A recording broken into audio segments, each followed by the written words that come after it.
Oh ya, gini Bapak Ibu, ya kami mewakili dari Laskar Umat Islam Kami mewakili dari Laskar Umat Islam Surakarta Surakarta dan seluruh elemen umat Islam Surakarta. dan seluruh elemen umat Islam Surakarta.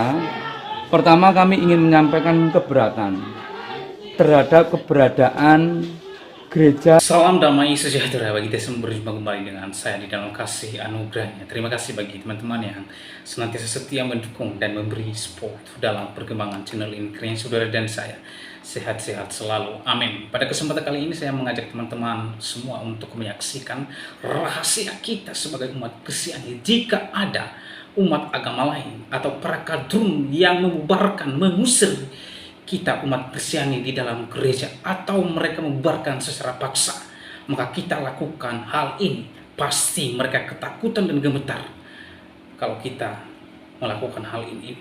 Oleh sebab itu saya mengajak teman-teman untuk menyaksikan sampai selesai supaya saudara dan saya tidak gagal paham. Inilah dia videonya, rahasia kita sebagai umat Kristiani menghadapi para kadrun yang berkeliaran seenak jidat mereka membubarkan ibadah kita. Inilah dia videonya yang berikut ini. Yang dikasihi Tuhan Yesus Kristus, saya dapat kiriman video dan ditanya. Video itu berkaitan dengan pembubaran orang-orang Kristen atau umat Tuhan beribadah, dibubarkan oleh orang-orang yang tidak suka dengan umat Tuhan beribadah. Saya kasih kasih pemahaman saja. Pertama, saya sebagai hamba Tuhan sangat-sangat bersyukur punya Tuhan yang begitu baik. Ada beberapa kali tempat kami juga ibadah di salah satu kabupaten di Aceh. Kami juga pernah mengalami hal yang seperti itu.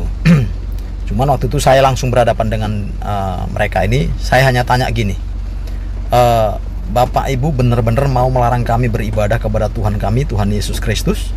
Mereka mengatakan iya. Dan ada seorang bapak yang berhadapan langsung, dia dengan keras menolak keras tentang ibadah itu. Ya sudah, tidak apa-apa. Tapi saya bilang, ibadah ini kami lakukan, ini perintahnya Tuhan Yesus, Tuhan saya. Jadi kalau bapak atau semua orang-orang berani melarang kami beribadah, padahal kami mau menyenangkan itu Tuhan, maka urusannya bapak dengan Tuhan. Kami nggak apa-apa, nggak ibadah, mau ibadah pribadi masing-masing berdoa, tapi biarlah Bapak yang berurusan dengan Tuhan. Lalu kami bubar, anggota saya suruh bubar. Nah itu jam 3 sore kami ibadah. Nah jam 4 tepat kami dapat kabar bahwa orang yang berhadapan dengan saya, dengan kami lah, Bapak itu meninggal dunia. Nah dari situ mereka tidak lagi pernah mengganggu ibadah kami. Dan ada juga sekali, ada seorang katakanlah juga imam satu masjid yang mengganggu ibadah juga, itu di daerah Menteng. Nah waktu itu saya dipanggil. Nah, saya juga katakan kepada jemaat, tenang ya. Saya tanya lagi, apakah Bapak melarang kami ibadah? Iya, oke. Kami mau ibadah menyenangkan hati Tuhan kami, Tuhan Yesus. Kalau Bapak yang melarang kami ibadah, biarlah Bapak yang berurusan dengan Tuhan kami. Nah itu juga begitu. Nah itu kejadiannya jam 10 siang, tapi dia meninggal jam 8 malam. Nah jadi gini Bapak Ibu, anak-anak Tuhan, khususnya para gembala ya, kita nggak usah ngotot. Artinya betul ibadah itu penting.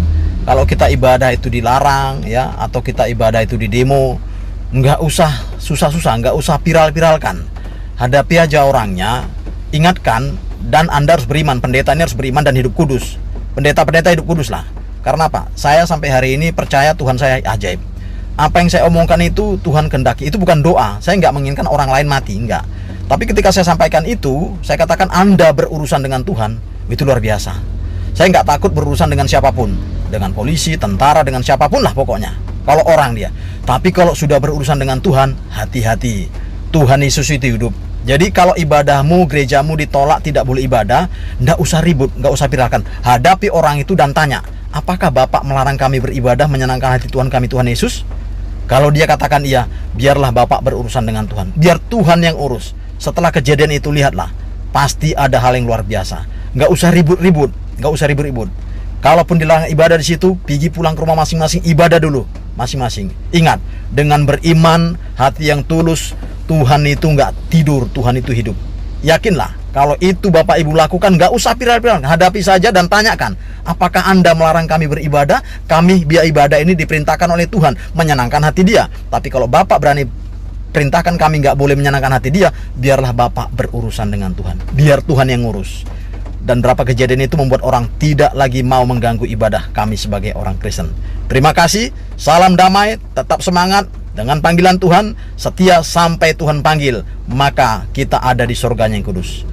Salam, salam penginjilan Mamos, Tuhan memberkati. Saya sampai sangat bersedih sekali melihat Ibu Gembala tersebut sampai gemetar ketika gerejanya ditutup dan mengalami persekusi.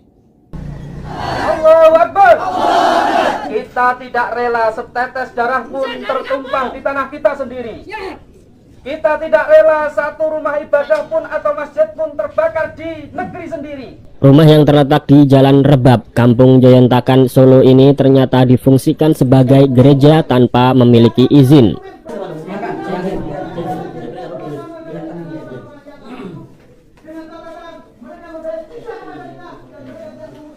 Siap.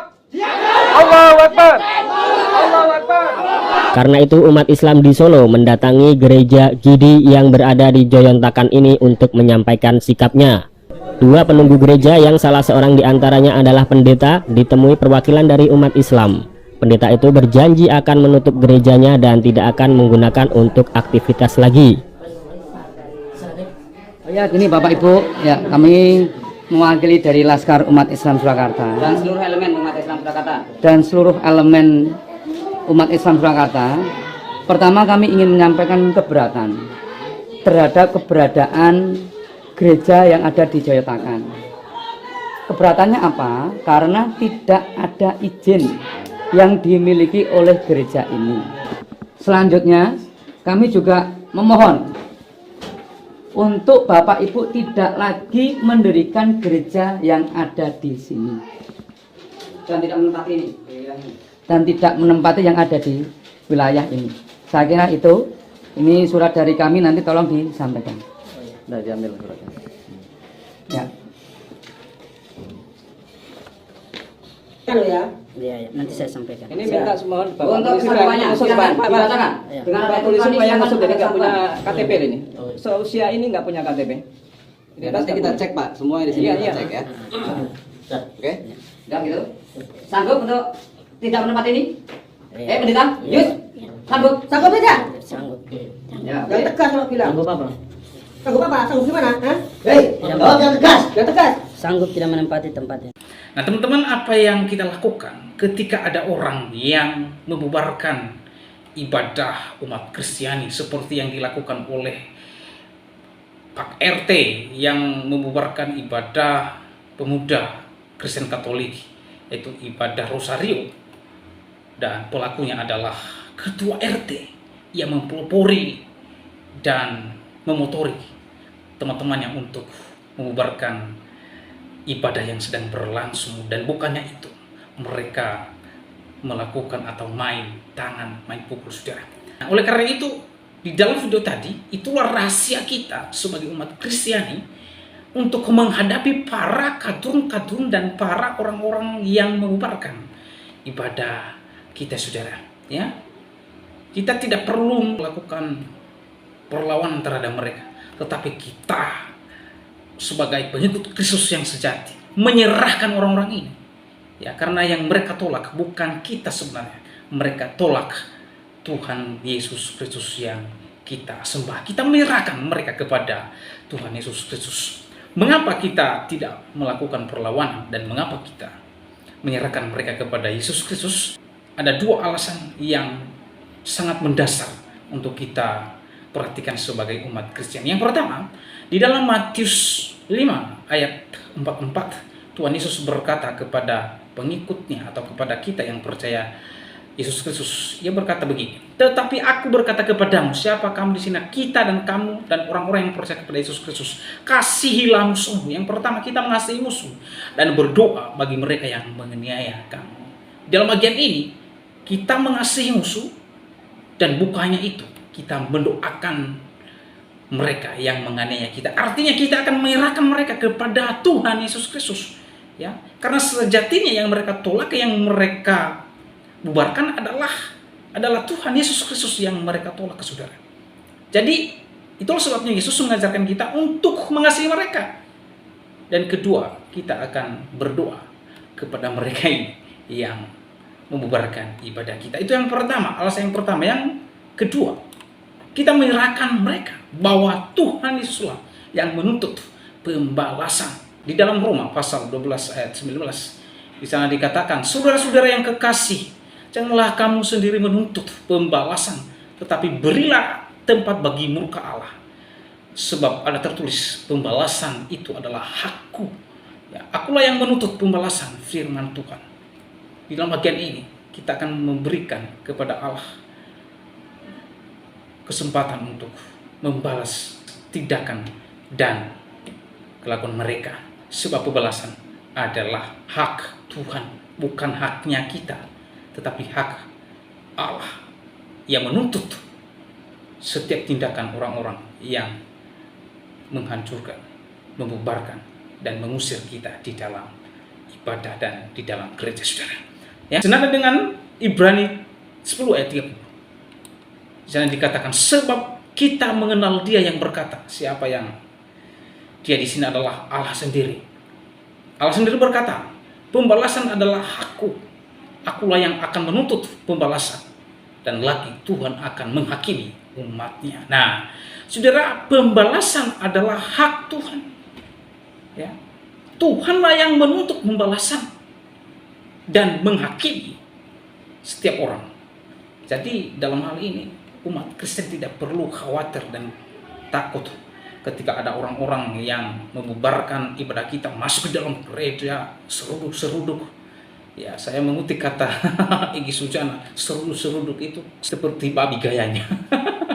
Ya, jadi ada orang yang masuk di dalam gereja, saudara, seruduk-seruduk, membubarkan, bubar, isinya mana, ini seruduk-seruduk, saudara, seperti babi gayanya. Dia membubarkan paksa ibadah orang yang sedang beribadah. Dan kelakuan RT juga yang di Tangerang Selatan itu, ia membubarkan ibadah secara paksa dan memukul anak-anak Tuhan di sana. Dan hal yang sama yang terjadi di Jawa Timur, ada seorang PNS ASN yang datang membubarkan ibadah yang sedang berlangsung. Sudah, jangan nyanyi. Loh, kamu itu siapa? Ya, kamu itu Tuhan hentikan orang yang sedang beribadah. Orang sedang beribadah kepada Tuhannya. Kok kamu yang ngawur? Kok kamu yang sewa? Kok kamu yang ketakutan? Kok kamu yang gemetar mendengarkan nyanyian pujian dengan mengatakan, stop, jangan nyanyi. Ya. Tapi sampai saat ini tidak dikasih konsekuensi, saudara. Mereka hanya membuat meternya 10.000 dan mereka berdamai di atas meternya 10. Itu sangat konyol. Ya. Kalau saya tidak setuju dengan hal itu, tidak setuju. Harusnya itu diproses secara hukum. Ya, supaya ada efek jerat dan memberikan pelajaran bagi yang lain untuk tidak sembarangan membubarkan ibadah agama lain. Karena mengapa, saudara? Karena di dalam ibadah itu bukan orang sedang mabuk-mabukan, pesta pora, dan melakukan hal yang tidak baik, bukan. Tetapi orang beribadah itu orang berdoa kepada Tuhannya, memuji kepada Tuhannya, sesuatu hal yang baik. Tapi pertanyaannya kepada umat katrung yang ketakutan ketika mereka mendengarkan Yesus ini, sangat tidak senang, sangat anti dengan ibadah agama lain. Nah, ini yang perlu diperhatikan, ya. Oleh sebab itu, bagaimana tanggapan dan pendapat saudara setelah menyaksikan video ini? Boleh silakan berkomentar di kolom komentar, dan berharap komentar saudara komentar yang membangun, yang mengedukasi dan bermanfaat. Biarlah perkataan saudara menjadi berkat atau kasih karunia bila orang mendengarkannya di dalam nama Tuhan Yesus Kristus. Haleluya. Amin.